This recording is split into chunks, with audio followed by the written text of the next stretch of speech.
श्री दत्त प्रबोध अध्याय 21. मागील अध्यायामध्ये आपण पाहिलं की अनुसूया मातेने दत्तात्रयाला काही प्रश्न विचारले होते. त्याच प्रश्नांचं उत्तर आपण पुढील काही अध्यायांमध्ये पाहणार आहोत. अध्यायाला सुरुवात करू. मातेच्या प्रश्नाला अनुसरून दत्तात्रयाने निरूपणास सुरुवात केली. ते म्हणाले, माते, ज्याप्रमाणे मला यदू शरण आला आणि मी त्याला बोध दिला, तसाच सहस्र अर्जुनही मला शरण आला. त्यानं मला तुझ्यासारखेच प्रश्न केले.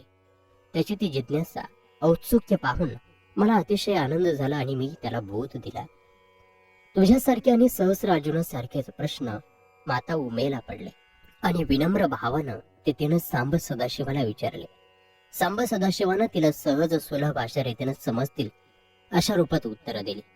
ती उत्तरं, ते निरूपण मला माझ्या गुरूंनी सांगितलं.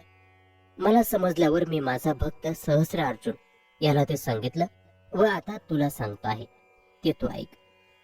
कला, कुशलता, विद्या, ज्ञान ही लौकिक संबंधाची लक्षणं आहेत. 14 कला 64 विद्याचं प्रमाण मानलं गेलं आहे. पण ह्या विद्या म्हणजे काही स्वात्महिताचं साधन नाही. ज्याला स्वआत्महिताची चाड आहे त्याला अध्यात्माची आवड आहे. भजन, नामसंकीर्तनात त्याला रस असतो. असा परमेश्वर चिंतनात रस घेऊन स्वात्मसुखाच्या मार्गाचा अवलंब तो करतो.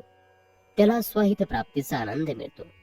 ज्याच्या पाठीशी अनंत जन्माचे पुण्य आहे तोच अध्यात्म ज्ञानात रस घेऊ शकतो. इतर मूढ जनांचं हे काम नाही.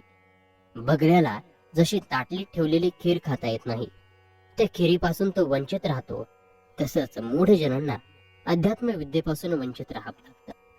माते, तुझं भाग्य थोर म्हणून ही असे प्रश्न विचारायची बुद्धी तुला झाली. आता जे मी तुला सांगतो त्याचं मनन कर. जगतचं मूळ हे आधी निराकार होतं. कुठलंही दुसरं कारण त्यावेळी निर्माण झालं नव्हतं. पंचमहाभूत नव्हते, सूर्य, चंद्र, ग्रह नव्हते, तारांगण नव्हतं. मग तेज आणि संस्कार कुठून असणार? नक्षत्र, मेघमाळा कशा येणार? यक्ष, राक्षस, देव, मनुष्यलोक कसे निर्माण होणार? जगतात काहीच नव्हतं.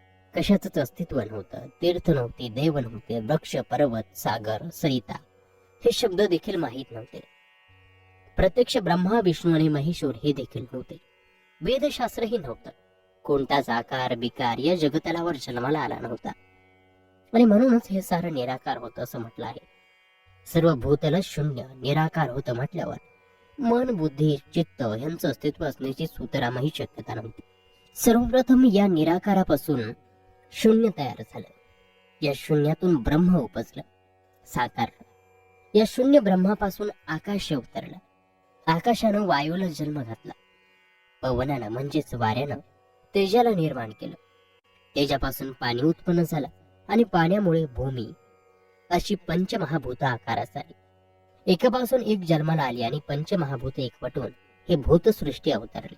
चराचराची रहाटी अस्तित्वात आली आणि सर्व पसारा निर्माण झाला. खटपटी अस्तित्वात आल्या. या पंचमहाभूतांना निर्माण करणारं आणखी एक वेगळंच चैतन्य तत्व, प्रेमतत्व होतं. या सर्वांचं ते वैभव होतं. व्यापक लाघवाचं निधान होतं. त्या निधानाचं नाव ब्रह्मा. या शुद्ध निखिल ब्रह्माला चैतन्य इच्छा झाली. या चैतन्य इच्छेलाच महातत्व म्हणतात. या महातत्वापासूनच माया स्वरूप ओंकार प्रकटला आणि इच्छा मायामुळे त्याचे 2 प्रकार झाले. त्या प्रकारांचा विस्तार झाला. तो कसा ते आता तुला सांगतो. पुरुष आणि प्रकृती हे 2 गुण त्या ब्रह्मामुळे निर्माण झाले. खरं तर ब्रह्मा शुद्ध. मग त्या ब्रह्माला कशी इच्छा झाली? ती इच्छा अविद्येमुळे झाली आणि ब्रह्मा त्या दशेला आला. अहम ब्रह्मास्मी हा उद्गार म्हणजे महामायेचं उभार. यातूनच इच्छारूपी माया निपजली. तिला अनेक होण्याची इच्छा झाली. तिच्यातून आशा निपजली आणि मग पुरुष हा प्रकृती सकट उदयास आला. याला दृष्टांत द्यायचा झाला तर घट मठ आकाशासारखा असं द्यावा लागेल. परमेश्वर हा मायातीत आहे. परमेश्वर म्हणजे परमात्मा आणि तोमपद म्हणजे जीवात्मा. ह्या जीवात्म्याला भ्रम झाला आणि तो माईक दशेला गेला. त्याला मायेचा विकार झाल्यामुळे तो आपल्या मूळ स्वरूपाला विसरला. अविद्येनं वेढला गेला व जीव हे नाभाभिमान त्याला मिळालं. पूर्ण चैतन्य म्हणजे परमात्मा प्रत्यंगी असलेल्या त्या चैतन्याला मानव विविध नावांनी संबोध. जीवात्मा आणि परमात्मा यांच्या या मंथनातूनच त्रिगुणात्मक प्रापंचिक विस्तारले. सृष्टीची उत्पत्ती झाली. मूळ तत्व हे महातत्व म्हणजे माया, ती ओंकार स्वरूपात प्रगटले आणि तिनं गुणत्रय निर्माण केले. आकार, उकार, मकार अशा 3 मात्रा मिळून ओंकार झाला. आता दैवत कशी उत्पन्न झाली ते ऐक. अकार मात्री ब्रह्मदेव प्रगटले, उकार मात्री विष्णू, मकार मात्री शिव आणि मग त्यांचे गुण लाघवे उपजलं. ब्रह्मदेवाचा रजोगुण, विष्णूंचा सत्वगुण व शिव तमोगुणी या सर्व गुणांहून मूळ तत्व भिन्न आहे. मूळकृती हा देह, मातृकान्वये पुरुष हा ओंकार. ओंकार परवाचेच्यामुळे सर्व स्वरूपात अभिमानी राहतो, सर्व साक्षी राहून सर्वांवर सत्ता गाजवतो. माया देह जिथे योजला जातो तेथे अभिमानाचा रुद्र स्थापन केला जातो. वाचा पश्यंती ही बोल बोलते आणि प्रलय अवस्थेला नेते. हा मकार मात्रेचा विचार तुला सांगितला. आता उकार मात्रेचा विचार आहे. देहाच्या आत एक अतिदैदिप्यमान हिरण्यगर्भ आहे. उकाराच्या अभिमानी विष्णूला देव म्हणतात. मध्यमा वाचा तिथे वास करते आणि पालन करणं, रक्षण करणं हा आपला धर्म मानते. विराट देहात आकार मात्र आहे, तेथे अभिमानी ब्रह्मदेव वास करतो आहे. वैखरीची तिथे एज असते आणि निर्माण करणं ही तिची प्रवृत्ती असते. सर्व सृष्टीची रचना करण्याचा अधिकार ब्रह्मदेवाचा, तिचं पालन करण्याचं कर्तव्य विष्णूंचं आणि सकल संहाराचं सूत्रसंचालन शिवाचं. या त्रिमात्रेपासूनच 3 अहंकार निर्माण झाले. तेच अंशपूर्ण त्रिगुणित होत. सात्विक अहंकाराची निर्मिती कशी झाली? अंतःकरण, मन, बुद्धी, चित्त हे 4 अभिधान असूनही अहंकार निर्माण होतो. हेच सात्विक अहंकाराची लक्षणं. यामुळे भगवानाच्या भजन पूजनातील गोडी वाढते आणि सतत विवेकानं सर्व विचार करून आचरण करतं. आत्म उन्नतीसाठी जीव धडपडतो, आसुसतो. आता राजस अहंकार म्हणजे काय? या राजस अहंकारापासूनच सर्व ज्ञानेंद्रिय निर्माण झाली. त्यांनाच पंचेंद्रिय म्हणतात.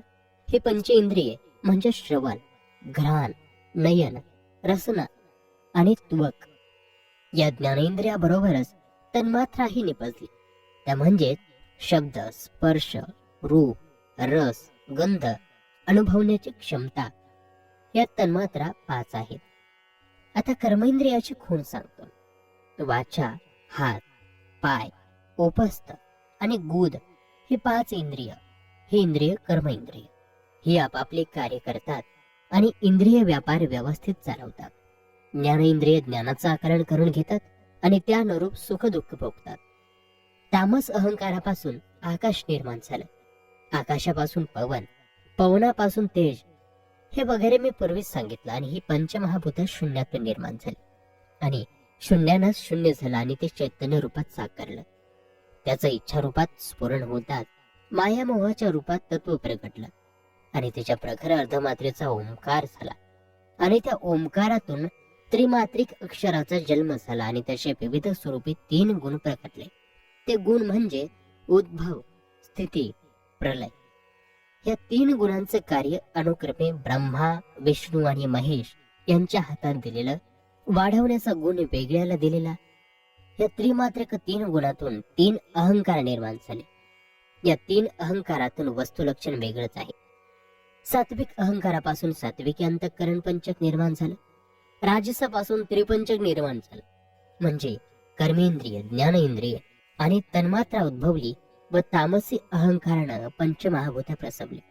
आणि या सर्वांपासून जे विस्तारात गेले त्यांची संख्या 25 झाली.